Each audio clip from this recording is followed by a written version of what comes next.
there's nowhere that you can look and feel grounded. There's nowhere that you like you go to work, you don't feel so grounded because there's some shifts happening there. You come home and then there's still some more shifts that are happening there. And you look to friends and there's some people that have then moved away. So, I had a friend in Florida. Like, and I'm looking around me, I'm saying, it feels like so much is up in the air in this moment. And that leaves me feeling ungrounded, like I can move, but if I'm moving, I don't have wings, so I don't fly like a bird, and I'm safe because I can keep on flying. Um, I'm ungrounded and I can't fly, so there's an uncertainty that came with that. And what I started doing was saying, well, the work that I do is support leaders and teams and expanding their perspectives so they can make better decisions.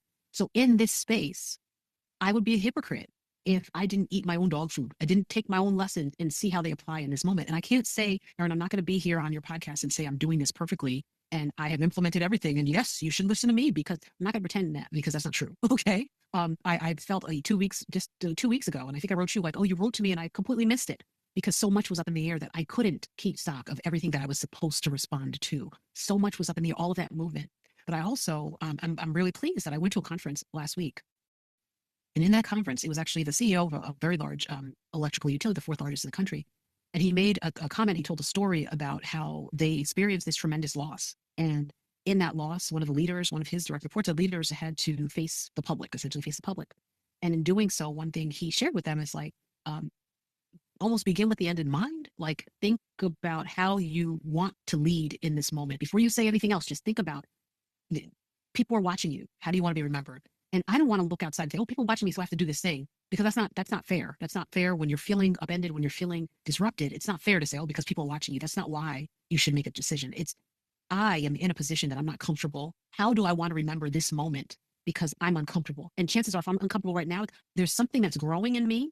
There might be something that needs to go away that is part of who I am and how I operate, but I can move that out of me. I can take it out of me and leave it behind. And I can now pick up and invite in those things that will better support me. So what can I learn in this moment? So I feel unended. I feel upended. There's no ground beneath my feet, but can I learn to flap my wings? So I'm still going forward because I can't stay stagnant.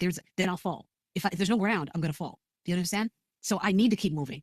So I'm sharing this in this way because in this moment where I'm not comfortable in many areas of my life and my work, whatever's going on, I have to keep moving. So taking the next step, even if it's a micro step, I don't know where it's going to lead. I don't even know if I flap the wing that way, if I'm actually going to fly, or if I'm just like barely making it. But I have to do something differently than I've ever done before.